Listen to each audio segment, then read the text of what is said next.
कोल्हापूर, सांगली, सातारा, सिंधुदुर्ग, रत्नागिरी, सोलापूरसह 6 जिल्ह्यांकरता मुंबई उच्च न्यायालयाचे खंडपीठ व्हावे या मागणीसाठी गेल्या 9 दिवसापासून सामाजिक कार्यकर्ते माणिकराव पाटील आमरण उपोषणास बसले होते. कोल्हापुरातील दसरा चौकामध्ये त्यांचं हे उपोषण सुरू होतं. सरकारकडून खंडपीठाबाबत सकारात्मक निरोप आल्यानंतर त्यांनी आज पालकमंत्री प्रकाश आंबेडकर यांच्या हस्ते ज्यूस पिऊन उपोषण स्थगित केलंय. यावेळी 15 मार्चला खंडपीठासंदर्भात मंत्रालयात बैठक घेण्यात येईल असं आश्वासन मुख्यमंत्री उपमुख्यमंत्र्यांनी दिल्याचं प्रकाश आंबेडकर यांनी सांगितलं. दरम्यान यावेळी खासदार धनंजय महाडिक, माजी खासदार संजय मंडलिक यांच्यासह विविध क्षेत्रातील पदाधिकाऱ्यांची उपस्थिती होती. जनतेपासून सगळे पक्षकारांची भावना आहे. अनेक आंदोलनं यापूर्वी सुद्धा झालेत. खूप लढाई आहे आणि खूप प्रचंड अशा पद्धतीच्या खंडपीठासाठीची लोकभावना आहे. याच लोकभावनेचं प्रतिबिंब म्हणून सन्माननीय माणिक पाटील चोईकर साहेबांनी गेले 9 दिवस आमरण उपोषण केलं होतं. या आमरण उपोषणामध्ये त्यांची सर्वात प्रथम मागणी अशी होती की खंडपीठाबद्दल सरकारची भूमिका स्पष्ट करावी आणि त्याचबरोबर खंडपीठाला तात्काळ याच्याबद्दलची मान्यता मिळण्यासाठी सरकार आणि न्यायिक प्रक्रियेतले सर्व प्रक्रियेतले प्रमुख लोकांनी योग्य ती पावलं उचलावी.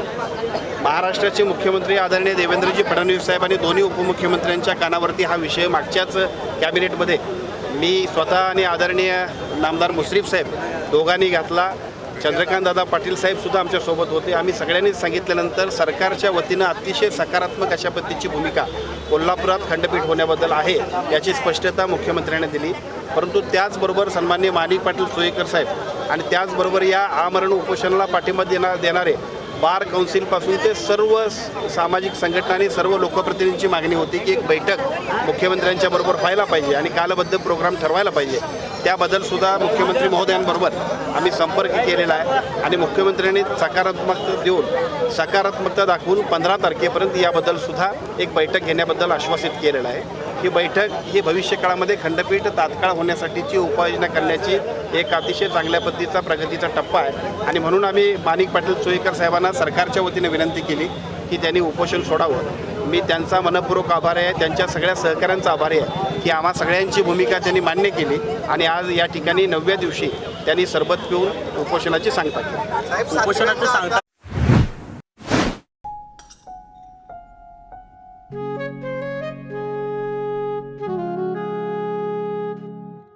बाबा, आज येताना बासुंदी घेऊन या ना. अगं, कालच आपण आईचा वाढदिवस होता म्हणून आणली होती ना. ऐकलं, गोकुळची बासुंदी पुन्हा खावीशी वाटतेय. खरं सांगू, मलाही खावीशी वाटतेय. पुन्हा पुन्हा खावीशी वाटणारी गोकुळ बासुंदी.